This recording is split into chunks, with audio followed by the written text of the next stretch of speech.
तो आज का लेक्चर स्टार्ट करते हैं इस टॉपिक से, stories told by ordinary people. ठीक है। इस टाइम पर होता क्या था, ऑर्डिनरी लोग भी कहानियां सुनाते थे। वो कंपोज करते थे कुछ कविताएं, कुछ गाने, गाना गाते थे, डांस करते थे और कुछ नाटक में भाग लेते थे, मतलब प्ले परफॉर्म करते थे। ये कुछ कुछ जो चीजें थी सारी की सारी प्रिजर्व करी गई हैं स्टोरीज की फॉर्म में कि ऑर्डिनरी लोगों के द्वारा क्या क्या एक्ट्स करे जाते थे। जैसे ऑर्डिनरी लोगों की जो एक्टिविटीज और जो परफॉर्मेंसेस होती थी उसको प्रिजर्व करके रखा गया है स्पेशल बुक्स के अंदर, जिनको हम लोग कहते हैं जातक कथाएं। ठीक है। और पंचतंत्र की कहानियां। ठीक है, जो कि इस टाइम पर लिखी गई। जो हमें कहानियां जातक स्टोरीज से, जातक कथाओं से जो हमें देखने को मिलती हैं, उसका एक तरीके से सिंबॉलिक एक्सप्रेशन ना, कि वो चीज ड्रॉ करके बताई गई हो, वो हमें देखने को मिलता है बड़े सारे स्तूपास की रेलिंग्स पर, जैसे सांची स्तूपा स्तूपा के अंदर। और कुछ सिंबॉलिक एक्सप्रेशन हमें देखने को मिलते हैं पेंटिंग्स की फॉर्म में, जो कि है अजंता केव्स की तरह जो पेंटिंग्स हमें देखने को मिलती है। ठीक है, स्तूपास के अंदर रेलिंग्स के ऊपर हमें देखने को मिलते हैं ये स्कल्पचर्स की फॉर्म में। ठीक है। और प्लस पेंटिंग्स की फॉर्म में, लाइक इन अजंता केव्स। यहां पर एक कहानी है, the story of a monkey king. ठीक है, पढ़ते हैं इस कहानी को। एक टाइम की बात है, बंदरों का एक राजा जो था वो रह रहा था गंगा के रिवर बैंक पे, हिमालयास में। 80,000 बंदर इसके फॉलोअर्स थे। ये लोग अपने आप का पालन पोषण करते थे एक उस जगह पर बहुत ही स्पेशल तरीके का आम का पेड़ लगा हुआ था, उसको खाकर, जिसमें आम बहुत बेहतरीन वैरायटी के, बहुत ही ज्यादा अच्छे मीठे स्वादिष्ट आम हुआ करते थे। ठीक है। इस तरह के आम जो थे ना, वो प्लेन रीजन्स पे ग्रो नहीं करते थे। कहने का मतलब समझने की कोशिश करना, जो ये मंकी का ग्रुप है, जो मंकी किंग वगैरह जो उसके फॉलोअर्स हैं, ये रह रहे हैं माउंटेनियस एरियाज में, हिमालयास में। और वो हमसे अब स्टोरी जो ट्विस्ट मारेगी वो ये है कि प्लेन रीजन्स के अंदर हमें कंटेक्स्ट बताया जा रहा है कि आम तो ग्रो होते थे, लेकिन इतने स्वादिष्ट आम किसी ने प्लेन रीजन्स के अंदर नहीं खाए थे। ठीक है। एक दिन की बात है, एक पका हुआ आम जो था वो गंगा नदी में गिर गया। अब हिमालय से बह रही है, मतलब मान लो ये माउंटेनियस रीजन है, हिमालयस, और यहां से जो है नदी बहते बहते बहते बहते यहाँ पर प्लेन रीजन्स में आ गई। ठीक है, आ रही है ऐसे करके। यहां पर एक जो आम था ना पका हुआ, वो गिर गया नदी के अंदर। ठीक है। और वो जाते जाते गंगा, जो यूपी में वाराणसी है ना, वहां तक पहुंचती तो वाराणसी तक पहुंचा। वाराणसी शहर का जो राजा था, वो उस टाइम पर नहा रहा था उस नदी के अंदर, और नहाते नहाते उसकी बॉडी से आम टकराया, फ्लोट करता हुआ आया वो उसके पास, और बाद में उसने उसको चखा। उसका टेस्ट काफी ज्यादा अमेजिंग लगा वाराणसी के राजा को। उसने उसके एम्पायर के अंदर, किंगडम के अंदर, जो लोग भी जंगल वगैरह में रहते थे, जो भी उसके सैनिक थे, सिपाही थे, सबको उसने हुक्म दिया कि ढूंढ के लाओ ये आम जो है यहाँ तक आया कहाँ से, ये कहाँ, ये क्या कहते हैं, ये कहाँ ग्रो होता है, इसके पेड़ की तरफ जो है रास्ता मुझे दिखाओ, जल्द से जल्द इसके बारे में पता लगा। उसके फॉलोअर्स ने उसको ढूंढकर बताया कि मालिक, ये हिमालय से आता है। ठीक है। जो राजा था और इसके कोर्ट में काम करने वाले जितने भी कोर्टियर्स थे, ठीक है, उनको ये जो मैंगो था काफी ज्यादा अट्रैक्टिव लगा, और वो उस मैंगो की तरफ खोज में निकल गए। ठीक है। उस तरफ चले गए जब उनको वो पता लग गया कि हम ये सारे के सारे जो आम है, इतने स्वादिष्ट आम, इतने स्पेशल ट्री से जो ग्रो होते हैं, हम इसको तोड़कर लाएंगे। रात की बात है, राजा ने देखा कि जब वो, उसके फॉलोअर्स, उसके कोर्टियर्स और राजा जब उस जगह पर पहुंचे हिमालयस में, और जब वो मैंगो खा रहे थे, तो बंदर जो ऑलरेडी वहां पर रहते थे, लेकिन वाराणसी का तो राजा इस चीज से अवेयर नहीं था, बंदर भी उस पेड़ पर जितने आम लगे हुए थे, अब छोटे मोटे तादाद भी नहीं थी बंदर की, 80,000 फॉलोअर्स थे, है ना, और उनका बंदरों का राजा भी था। तो राजा ने डिसाइड करा कि क्यों ना इस पेड़ को, जो है जिस पे आम लगे हुए हैं, मिल बांट कर हम, मेरे को शेयर ना करना पड़े, और उसने मंकीज को जो है ये डिसीजन लिया अपने कोर्टियर से, अपने सैनिकों से कहा कि इन बंदरों को मार डालो जान से, ताकि शाम के ऊपर सिर्फ मेरा हक हो सके, इसके पेड़ के ऊपर, इस यूनिक पेड़ के ऊपर सिर्फ मेरा राइट। जो बंदरों का राजा था उसने अपने फॉलोअर्स को, फेलो मंकीज को बचाने के लिए एक प्लान सोचा। उसने एक ब्रांच तोड़ दी, ठीक है, मैंगो ट्री की, और उसको टाई कर दिया ताकि वो एक ब्रिज की तरह बन सके रिवर पे, ठीक है। और रिवर के एक सिरे से दूसरे सिरे तक उसको जोड़ दिया, उस ब्रिज को, एक तरीके से उसकी ब्रांचेस का इस्तेमाल करते करते, ठीक है। इतना ज्यादा वो थक गया ये करते करते, मंकी किंग की यहाँ पर बात हो रही है, कि वो अधमरी बेहोशी की हालत में गिर पड़ा और फाइनली उसकी मृत्यु हो गई, वो मर गया, ठीक है। ये जो वाराणसी का राजा था इसने इंसिडेंट देखा कि एक मंकी किंग ने अपने फॉलोअर्स को, फेलो मंकीज को बचाने के लिए कितना ज्यादा प्रयास करा, ठीक है, और वापस उसके प्राण लाने के लिए पूरी कोशिश करी, जो भी करा, उसकी छाती मली हो या फिर उसकी दोबारा हार्ट बीट लाने की कोशिश करी हो, लेकिन वो अनसक्सेसफुल रहा इन प्रयास में। जब वो बंदरों का राजा मर गया, ठीक है, तब इस वाराणसी के राजा ने उसकी मौत पर दुख, क्या कहते हैं, शोक मनाया और उसको फुल रिस्पेक्ट के साथ श्रद्धांजलि दी। ये जो स्टोरी है, आप कहोगे ये क्या मतलब स्टोरी थी, हमें सेंस ही समझ में नहीं आई। ये एक्चुअली आपकी देखो 6th क्लास की एनसीईआरटी समझने की कोशिश करो, ठीक है।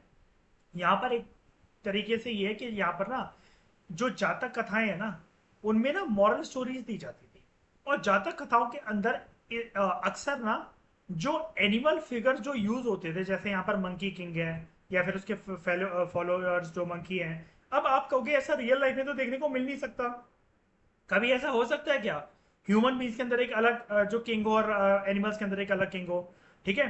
तो जातक कथाओं के अंदर अक्सर जो एनिमल जो पोर्ट्रे करे जाते हैं, आशमा, किसको दर्शाते हैं एनिमल्स जातक कथाओं के अंदर, ये कौन होते हैं एनिमल्स?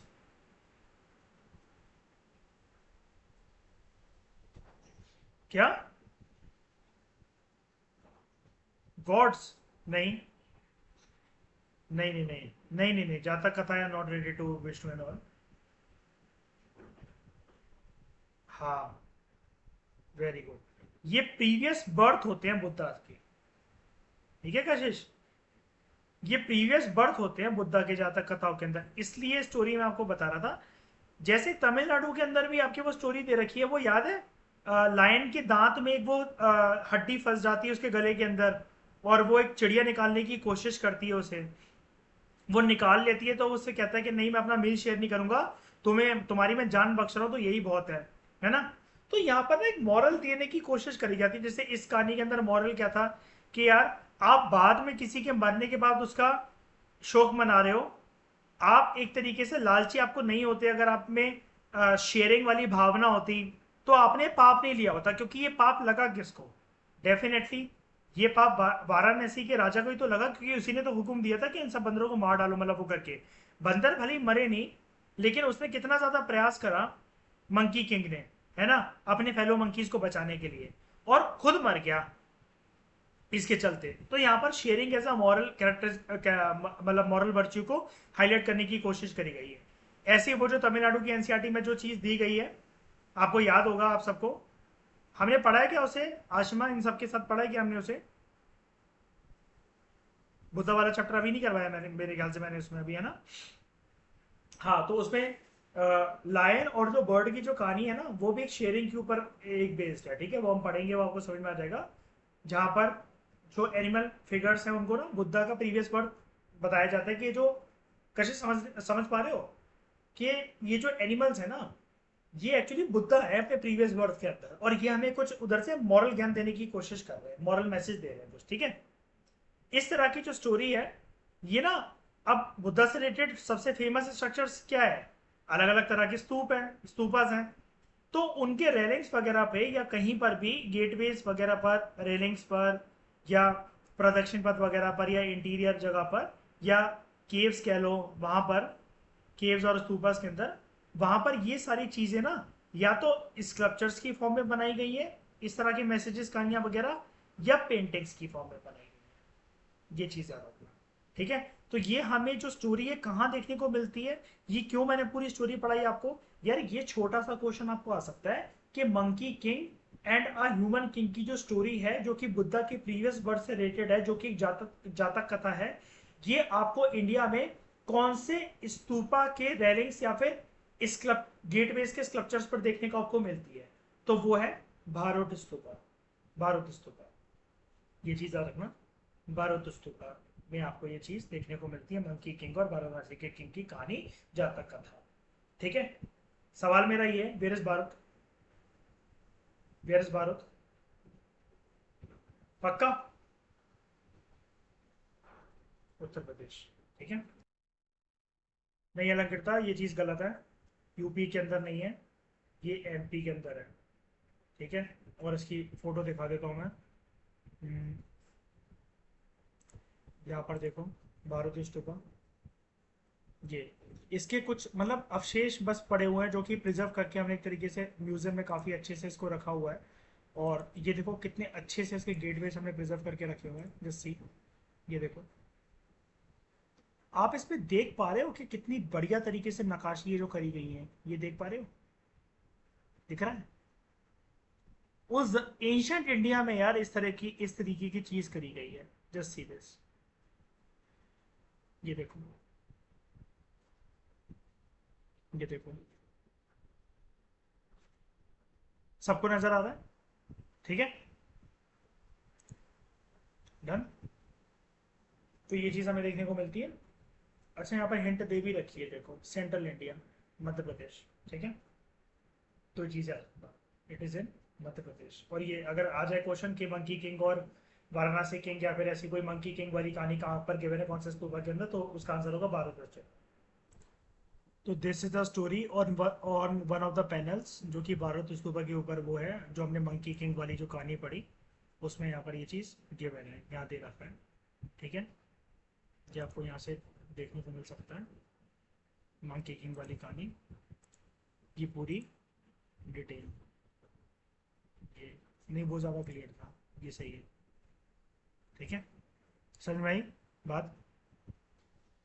अब देखो, जो हमारे टॉपिक है next, writing books on science. देखो, science in ancient India, science in ancient India जो है, ये हमारा पूरा का पूरा एक चैप्टर है, जो कि हम आर्ट एंड कल्चर से कवर करेंगे। नितिन सिंघानिया की जो बुक है हमारी, वहां से हम कवर करेंगे। और साइंस इन एंशंट इंडिया के ऊपर क्वेश्चन काफी ज्यादा पेंडिंग है, लेकिन जिस तरीके से एग्जाम के जो बोर्ड या फिर एक तरीके से जो पेपर मेकर है वो एग्जॉस्ट होते चले जा रहे हैं ना अपने मटेरियल से, कि उनके पास क्वेश्चन ज्यादा इतने नहीं है, तो अब इन सारे फ्रिंज एरिया से क्वेश्चन उठाना शुरू कर सकता है यूपीएससी और अदर स्टेट पीएससी एग्जाम। यहाँ पर हम छोटी सी झलक देखेंगे साइंस इन एंशिएंट इंडिया की, लेकिन हम डिटेल में इसके बारे में नितिन सिंघानिया में बात करेंगे, हमारा एक डेडिकेटेड चैप्टर है इसके बारे में। देखो, आपने आर्यभट्ट का नाम सुना होगा अक्सर, बचपन से सुनते आ रहे होंगे। ठीक है, आर्यभट्ट एक मैथमेटिशियन थे और ये एक एस्ट्रोनॉमर थे। ठीक है, ये एक बात मैं जनरली वैसे ही बता रहा हूँ, ये इसमें कई लोगों को कंफ्यूजन रहती है। मुझे एक बात बताना जरा, एस्ट्रोनॉमर और एस्ट्रोलॉजर में क्या फर्क होता है? कशिश आप बताओ जरा, एस्ट्रोनॉमर और एस्ट्रोलॉजर में क्या फर्क होता है? कशिश को बोलने देना सर, बताओ।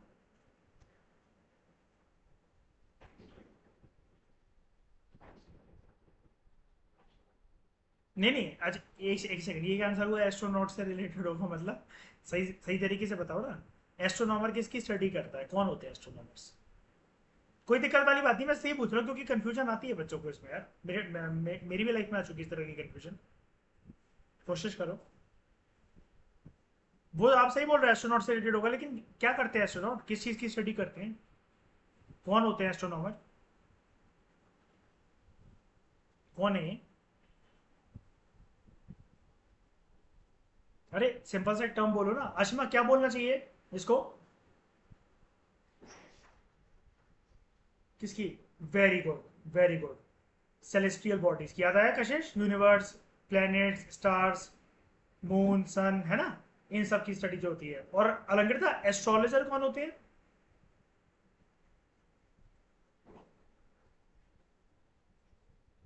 हाँ, रिलीजन से कनेक्ट करके एक तरीके से मतलब हाथ की रेखा बताते हैं, है ना, कि स्टार्स हमारे हाथ में, मतलब वो चीज कैसे है। अच्छा, क्या ये फील्ड कनेक्टेड है, एस्ट्रोनॉमी और एस्ट्रोलॉजी? अरे नहीं यार, वो एक तरीके से यार, हाँ इन हाँ, हाँ एक साइंस है एक फिक्शन है, ठीक है। वैसे जो एस्ट्रोलॉजर होते हैं वो यूज करते हैं इसको एक तरीके से, लेकिन एक एक बात बताओ ना, बिल्कुल सही बोला यार ये चीज आपने यार। साइंस और फिक्शन है, बहुत बढ़िया, शाबाश यार। कि यार इसके पीछे यार कोई, चलो ठीक है कोई कोई बोलता साइंटिफिक बेसिस, लेकिन 100% तो नहीं दे सकता ना। लेकिन earth moon stars alien life ये सब होती है, यहाँ पर तो मेरे पास 100% प्रूफ है ना इस चीज का, जबकि यहाँ पर नहीं है। फिक्शन कोई भी चीज यही होती है ना, it works on the myth, belief, है ना। इन्हीं सब चीजों के ऊपर वो वर्क करती हैं चीजें। अब जैसे अगर आप मान के बैठ ही गए हो कि काली बिल्ली रास्ता काटेगी तो यार आपके साथ बुरा होगा, ऐसा तो कुछ नहीं होता। ये तो कोई आपके मानने ऊपर वाली बात है ना। अब अलंकृता से ज्यादा तो कैट से कोई प्यार नहीं करता। अलंकृता कभी आप इस बात के ऊपर यकीन करोगे कि बिल्ली रास्ता काट जाए तो बुरा होता है? बताओ, यू आर कैट लवर, ऐसा तो नहीं होता, है ना। और अगर आप ऐसी फ्रांस में बात करो तो आपको तो जूते पड़ने लगे, वहां तो लकी माना जाता है काली बिल्ली अगर रास्ता काट गई तो। बस अपनी साइकोलॉजी का खेल होता है सब कुछ, और कुछ नहीं। तो इसने एक बुक लिखी थी, इन्होंने आर्यभट्ट ने एक बुक लिखी थी संस्कृत के अंदर। अच्छा, पहला कीवर्ड तो यहीं आ गया, ये चीज याद रखना कि जो बुक लिखी गई थी वो संस्कृत के अंदर लिखी गई थी, और बुक का नाम था आर्यभट्टियम। आर्यभट्टियम कह लो, आर्यभट्टियम कह लो, ठीक है। इन्होंने क्या बोला था इस चीज में, वैसे हम इनके बारे में पढ़ चुके हैं, याद है ज्योग्राफी का चैप्टर पहला सेलेस्टियल बॉडी, जब इसके बारे में हमने पढ़ा था, थोड़ी सी एक हिंट थी। सेम चीज यहीं लिखी हुई है। इन्होंने बोला था जो दिन होते हैं, जो रात होते हैं, वो अर्थ की रोटेशन की वजह से होते हैं, जो कि अर्थ रोटेट करता है अपने एक्सिस पर, ठीक है। और हालांकि हमें ऐसा अपियर होता है कि जो सन है वो राइज हो रहा है और सेट हो रहा है, जबकि सन कुछ भी नहीं कर रहा। It is the earth which is rotating in every 24 hours. Actually it is not 24 hours, आप तो सब जानते ही हो, कुछ टाइम उससे कम होता है। जैसे एक साल के अंदर, कशिश out of the context question बताओ, एक साल के अंदर कितने दिन होते हैं एग्जैक्टली? 365? नहीं भाई, हम मेरे तो नहीं होते, आशिमा के भी नहीं होते, अलंकृता के भी नहीं, आपके खुद के नहीं होते। 1/4, 365 1/4, ठीक है कशिश, याद आया ये चीज। तो इन्होंने साइंटिफिक एक्सप्लेनेशन डेवलप करी थी कि एक्लिप्सिस क्यों आते हैं। दूसरी चीज, एक्लिप्स जानते हो ना इसको हिंदी में आराम से क्या कहते हैं हम लोग? ग्रहण, सूरज पे ग्रहण लगता है ना, सुना होगा आपने एक्लिप्स। उसके बारे में उसकी साइंटिफिक एक्सप्लेनेशन वो दी थी इन्होंने। एक्लिप्स के बारे में मैं आपको बताऊंगा जोग्राफिकल फिनोमेना क्या होता है एक्लिप्स की वजह से। और हम ये भी सीखेंगे कि अर्थ पे जो समुद्रों के अंदर जो टाइड्स आती हैं उसके पीछे साइंटिफिक रीजन क्या होता है, ये भी मैं आपको बताऊंगा, ठीक है। उसके बाद इसका तीसरा कंट्रीब्यूशन क्या था, इसने एक तरीका ढूंढा था, इन्होंने रिस्पेक्ट देनी चाहिए भाई, आर्यभट्ट ने एक तरीका ढूंढा था कि हम कैसे ना सर्कल की सरकमफ्रेंस को कैलकुलेट कर सकते हैं, ठीक है। नॉर्मल सी बात है, मुझे जरा बता दो, कोई दिक्कत वाली बात नहीं है। अलंकृता सरकमफ्रेंस क्या होती है सर्कल की? फॉर्मूला नहीं चाहिए मतलब, फॉर्मूला नहीं चाहिए मतलब, अगर मैं ये बनाऊं तो उसकी सरकमफ्रेंस क्या है? अगर मैं ऐसा बोलूं कि पॉइंट ए है ये, तो कहां तक है इसकी circumference? Very good, very good, A से ए तक, ठीक है, सर्कमफ्रेंस। अच्छा, और नॉर्मल बातें पूछ रहा हूं मैं, डायामीटर क्या होता है? अच्छा, ये जो मैं अगर मैंने ये बनाया ये डायामीटर के रेडियस है, डायामीटर है। और हाफ से अगर मैं इसको काट दूं अब क्या है, इतना रेडियस, ठीक है। तो ये एक एक्यूरेट था फॉर्मूला जो कि हम आज भी यूज करते हैं। अब देखो क्या है कि यहाँ पर 6 क्लास की एनसीईआरटी है, लेकिन मान लो कि एमपीपीएससी जैसे एग्जाम के अंदर आपको ये चीज आ गई कि आर्यभट्ट के एंशियंट इंडिया के अंदर साइंटिफिक कंट्रीब्यूशन आप बताइए, तो आप क्या बोलोगे? उन्होंने ये बोला, रोटेशन की बात बताई कि यार सन नहीं घूमता है, अर्थ रोटेट करता है। उन्होंने एक्लिप्स का साइंटिफिक एक्सप्लेनेशन दी। और तीसरा आप बोलोगे उन्होंने फॉर्मूला दिया सर्कमफ्रेंस सर्कल को वो करने का। और हायर क्लासेस के अंदर, हायर बुक्स के अंदर जैसे ही जानोगे तो आपको और पॉइंट्स मिल जाएंगे। लेकिन एक बेस तो प्रिपेयर हो ही गया ना, कि जीरो तो नहीं आएंगे ना, कुछ तो पता लग ही गया। ऐसे ही और भी मैथमेटिशियंस और एस्ट्रोनॉमर्स थे जिन्होंने बड़ी डिस्कवरी करी, बस उनकी डिस्कवरी के नाम यहाँ पर मौजूद नहीं है, जो कि हम पढ़ लेंगे बाद में अलग अलग किताबों से। वराहमीरा, ब्रह्मगुप्त या ब्रह्मगुप्ता आप कह सकते हो, और भास्कराचार्य, इनका नाम आपने सुना होगा भास्कराचार्य का, ठीक है। तो ये चीज है, नहीं भी सुना तो कोई बात नहीं यार, हम बाद में किसी और स्पेसिफिक जगह पर, राइट जगह पर इनको डिस्कस कर लेंगे। उसके बाद जीरो, भारत का एक प्राचीन चीज, शून्य दुनिया को हमने दिया। जीरो जैसी चीज ना इंडियंस ने दी है। जो न्यूमेरिकल्स पहले यूज होते थे, पहले भी यूज होते थे न्यूमेरिकल्स, राइटर ये कह रहा है, लेकिन जो एंशियंट इंडिया के जो मैथमेटिशियंस थे उन्होंने एक सिंबल डेवलप करा था, जीरो, शून्य, ठीक है, जिसको बाद में जो अरब ट्रेडर्स जब यहाँ पर आते थे, उनको लेन देन करनी होती थी माल की या किसी भी चीज की, तो एक कैलकुलेटरी मेजर की तरह यूज करा गया, एक स्टैंडर्ड की तरह यूज करा गया, यूनिट ऑफ मेजरमेंट की तरह यूज करा गया। इसको अडॉप्ट करा अरब्स ने, बाद में यूरोप तक फैला और आज ये पूरे वर्ल्ड में इस्तेमाल होता है। तो भारत की तारीफ के अंदर, वैसे तो बड़ी सारी तारीफ आपने इंडिया के अंदर इस बुक के अंदर देखी ली है, एक जीरो वाली बात भी याद रखना है। रोमन्स जो हैं वो एक सिस्टम यूज करते हैं काउंटिंग का, that starts without using zero, ठीक है, ये चीजें हमने बचपन में पढ़ी हुई है इसको, है ना। और रोमन नंबर्स अगर आपको याद होंगे तो ये याद है ना कि हम ये ऐसे रोमन्स में भी लिखते हैं हम लोग की, ये वाली चीज है ना, पता है ना ये चीज 1 2 3 4 ऐसे करके, है ना। और कुछ रोमन अल्फाबेट, मतलब रोमन नंबर्स कुछ मुझे बता सकते हो, जैसे कुछ याद है?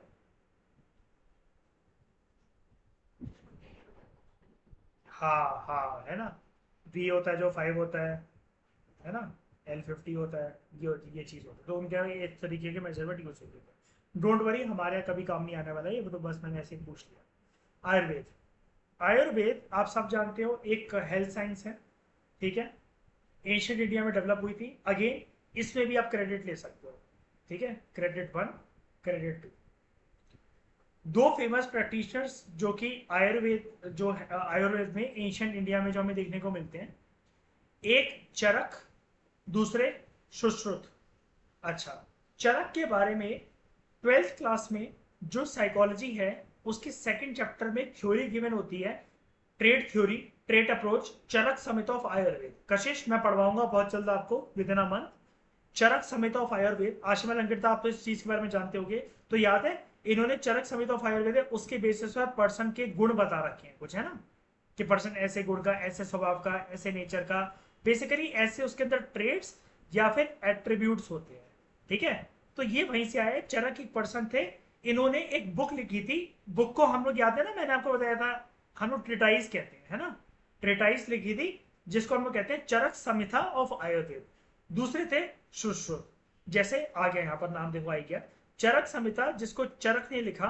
ये एक रिमार्केबल बुक है मेडिसिन के ऊपर। तो जो आपने एक नाम तो सुना ही होगा वैसे जो मैं बोलने जा रहा हूँ, जन औषधि, औषधियां जो होती हैं, नेचुरल मेडिसिनल हर्बल प्लांट्स जो होते हैं, जो कि आपको ठीक कर देते हैं, है ना, रेदर देन वेस्टर्न दवाइयां खाने से अच्छा है कि उनको खाओ, उनका काढ़ा पियो। कोविड के टाइम में बड़ी पॉपुलर हुई थी ये सब चीजें, तो इसके पीछे क्रेडिट हमारी एंशिएंट साइंस को जाता है। एंड आयुर्वेदिक साइंस में आपको एक चीज बताऊं, बॉडी के अंदर फायदा थोड़े से टाइम में करती है, टाइम लगता है उसको, लेकिन उसके फायदे परमानेंट होते हैं। It is not like western medicine के बार बार जो लेनी पड़े।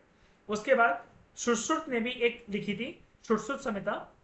ये चीज इंपॉर्टेंट है, सारे लोग आप लोग ध्यान से सुनो यार। अगर ये आपको आ जाए ना कि एंशियंट इंडिया के अंदर 4 बुक्स के नाम दे दें और 2 ऐसी बुक्स आ जाए जिसके बारे में हमने नहीं सुना हो, मान लो, ठीक है, हम सिर्फ इसी बुक को पढ़कर गए एंशियंट इंडिया के लिए, और ये आ जाए कि मेडिसिन के ऊपर कौन सी बुक लिखी गई है, तो आप याद रखना चरक समेत ऑफ आयुर्वेद लिखी गई है।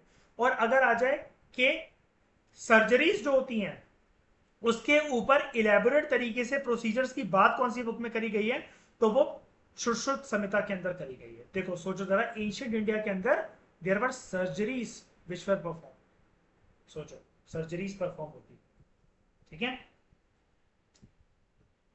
इस टाइम पर जब इंडिया के अंदर ये सारी डेवलपमेंट चल रही थी, वर्ल्ड में क्या हो रहा था, पेपर जो कि हम यूज करते हैं, हमारी डेली लाइफ का हिस्सा है, पेपर की डेवलपमेंट कौन सी कंट्री के अंदर होती है कशिश, विच कंट्री?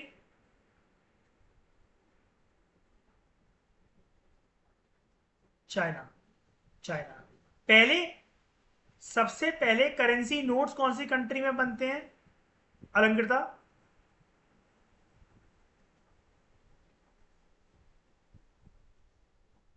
चाइना के अंदर। कशिश, चाय की इन्वेंशन कहां पर होती है?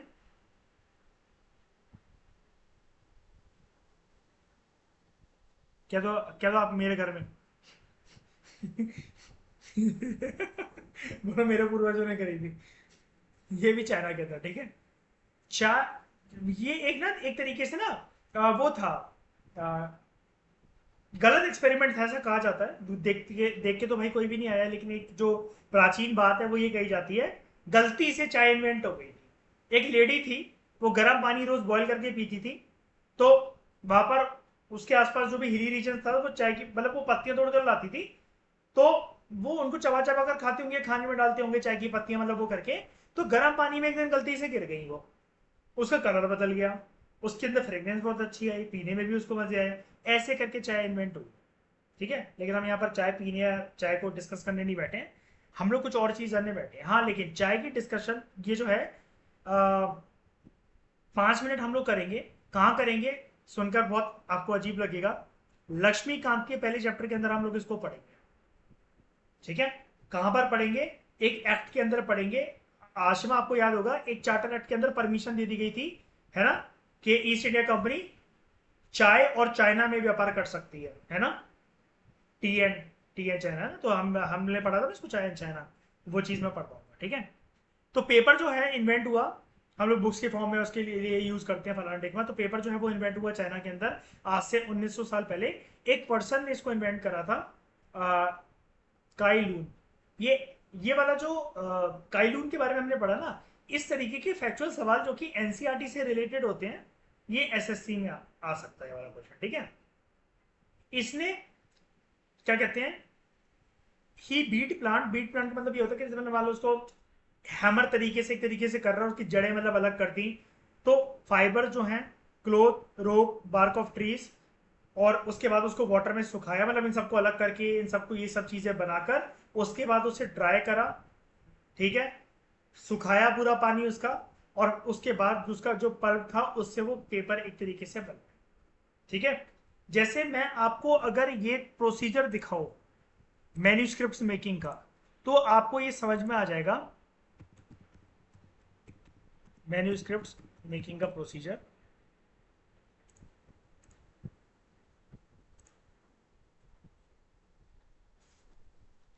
यार ये जो मैन्यूस्क्रिप्ट जिस पे बनाई जाती है ना, ये एक वो होती है, लीव्स होती हैं।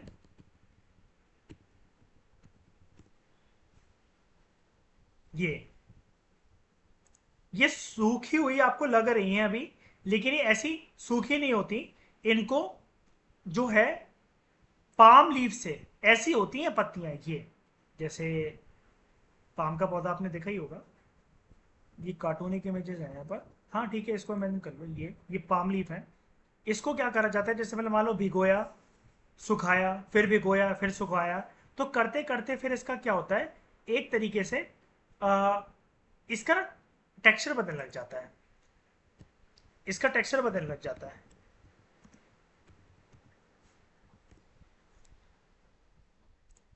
ये कुछ इस तरीके की हो जाती हैं, ड्राई हो जाएंगी जब आप उसको उतना सुखाओगे। ये देखो इस तरीके की ड्राई हो जाती है, जैसे यहाँ पर आपको दिख रहा है। ड्राई होते होते फिर हम क्या करते हैं कि इनको कैसे मतलब कैसे ना कैसे करके जोड़ के, और कुछ इस तरीके से शेप दे देना, और फिर और ज़्यादा सुखाना, फिर हल्का सा इनको बेक करना। अलग अलग प्रोसीजर ऐसे होते होते ये फाइनली जोड़कर जलाकर इनको एक पूरी प्रॉपर तरीके से, जिस तरीके से बनाई जाती हैं देखो, कंप्रेस करके जोड़कर मिलाकर, ठीक है। ये जब पूरा का पूरा प्रोसीजर जब ये अपनाया जाता है, देन फाइनली जो रिजल्ट हमारे सामने आता है वो कुछ इस तरीके की पामली, जैसे आप ये सारी इमेजेस देख पा रहे हो, कुछ ऐसे निकल कर आती है पामली। इसको फिर इस पर पॉलिशिंग वगैरह करके, जैसे ये देखो पॉलिश्ड है ये वाली, इसको बड़ा करके दिखा देता हूँ मैं आपको। ये पॉलिश्ड है पूरी की पूरी, ये देखो चमक रही है ना, ये पॉलिश्ड है।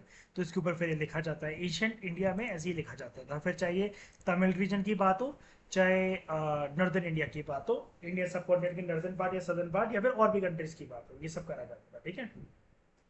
आज के टाइम में जो हैंडमेड पेपर होता है ना, वो भी इसी सिमिलर प्रोसेस से बनता है, ठीक है। हैंडमेड शीट्स आपने देखी ना, थोड़ी थोड़ी उसपे मतलब धारियां ऊबड़ खाबड़ ऐसी ऐसी होती हैं, है ना।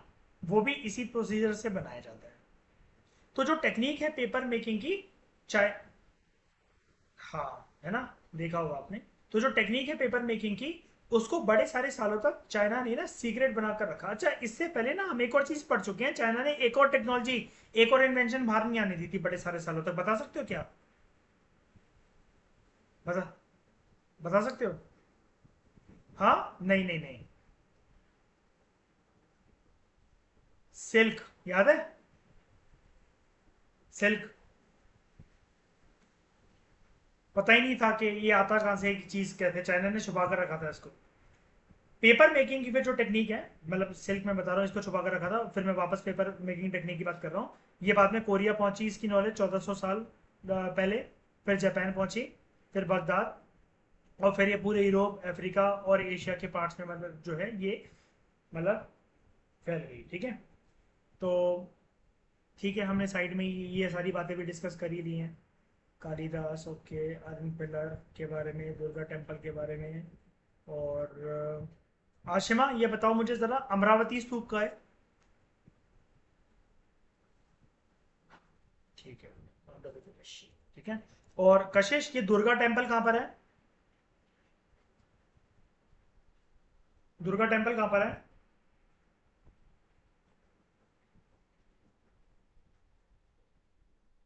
अलंकृता, कहाँ पर है दुर्गा टेम्पल?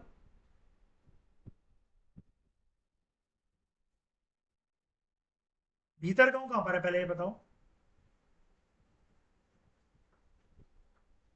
यूपी। ये भूल गए? तमिलनाडु। फोटो पूरी दिखाई थी।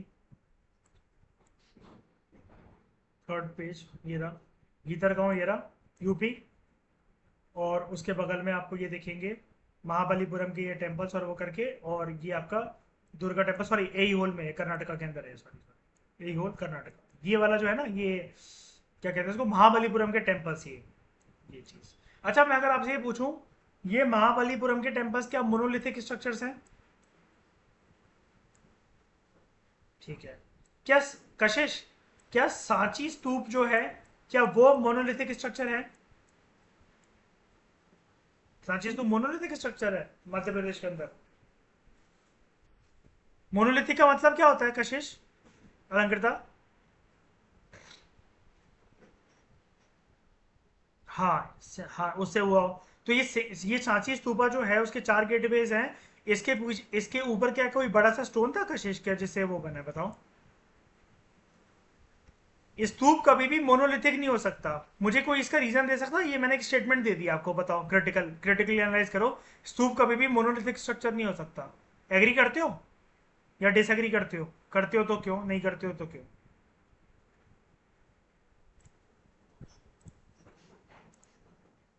Very good, very good, very good. कि पहले, एक तरीके से अगर मैं बोलूं, हमें सबसे पहले तो यार रेलिक रखने होते हैं ना, उसके ऊपर स्तूप बनेगा ना। तो ये मोनोलिथिक तो कैसे हो सकता है? ऊपर से ये चीज ऊपर से बनते हुए आएगी, फिर अंदर जाएगी, फिर रेलिक रखा जाएगा, फिर कवर करा जाएगा, ऐसे थोड़ी ना बनता है कभी भी स्तूप। ये बिल्कुल इसके ऐसे रखा जाता है कि ये जो चीज है ना, डोम, बिल्कुल इसके इक्वल इतना है, बिल्कुल जैसे, मतलब मान लो कि इधर जो गैप है ना, ये इतना जो गैप है, वही गैप इस साइड होना चाहिए। मतलब ये गैप मैंने ऐसे बना दिया, मतलब कलर देखना, कलर लेता हूं मैं ब्लैक, ये वाला, हाँ, ये वाला गैप अगर इधर है ना, इस रेलिक से इधर तक, तो ये चीज इसकी होनी चाहिए। और यहाँ पर ये जो बिल्कुल इसके एक तरीके से ये जो छतरी होती है, ठीक है, ये बिल्कुल इसके नीचे होना चाहिए वो रेलिक। ठीक है, उसके बाद फिर उसमें कुछ गेटवेज भी होते हैं, एक, दो, तीन, और एक पीछे होता है, चार। ठीक है, तो ये क्या हो गया, ईस्टर्न गेटवे, ये वेस्टर्न गेटवे, ये नॉर्दर्न गेटवे, और ये सदर्न गेटवे, ये चीज है। ठीक है, तो सूप कभी भी ना कशिश, कोई बात नहीं, मोनोलिथिक नहीं हो सकता, याद रखना। ठीक है, ये महाबलीपुरम क्या मोनोलिथिक स्ट्रक्चर्स है कशिश?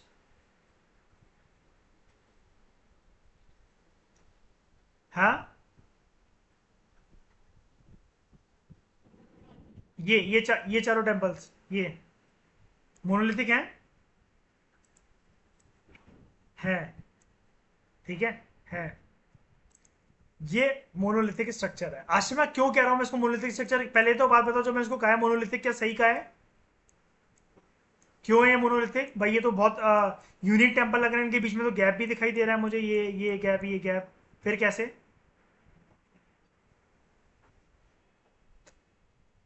Very good. क्या ये दुर्गा टेम्पल जो है एई होल कर्नाटका के अंदर, क्या ये मोनोलिथिक स्ट्रक्चर है? ये है, ठीक है। वेरी गुड कशिश। तो ठीक है, सब। तो आई होप एनसीईआरटी को इसको खत्म करने में मजा आया होगा। अब वेरी सून टेस्ट, और नेक्स्ट क्लास के अंदर से हम क्या करेंगे, पीएसआईआर स्टार्ट करेंगे। ठीक है। तो ये कुछ टाइमलाइन है, इसमें कुछ नया तो नहीं है? नहीं, कुछ भी नया नहीं है। हमने सब कुछ कर लिया यहाँ पे। लास्ट में बस वो आपको ये बता रहा है, ये वाला जो मतलब वो पेज है, बस आपको ये बता रहा है कि कभी कभार आप जो डेट्स देखोगे ना, उसके बीच में क्लैश देखने को मिलेगा। सेम चीज़ जब किसी और सोर्स से रीड करोगे, क्योंकि हिस्टोरियंस एक सिंगल डेट पर बहुत सारी चीज़ों को लेकर एग्री नहीं कर पाए हैं, जैसे the time period of Ashoka या बर्थ ऑफ सम रूलर वगैरह। ठीक है। तो ये हमने कंप्लीट तरीके से एनसीईआरटी के सारे चैप्टर्स कंप्लीट करें। Thank you very much for discussion.